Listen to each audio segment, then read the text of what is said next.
Good morning. It is December 20th, about 8 a.m. here in Jupiter, Florida. Temperature maybe just under 70 degrees.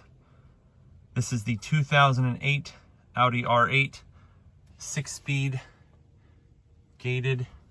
We're gonna do a cold start and then I'll do a driving video a little bit later.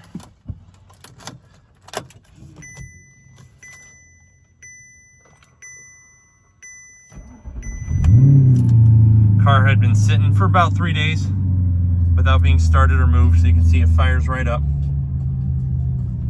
There's your radio. Let's check out all the gauges.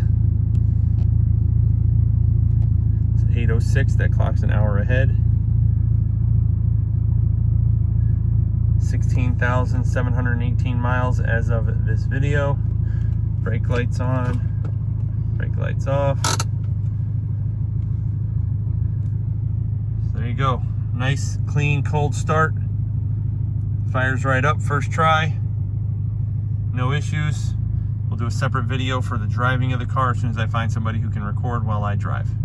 Thanks.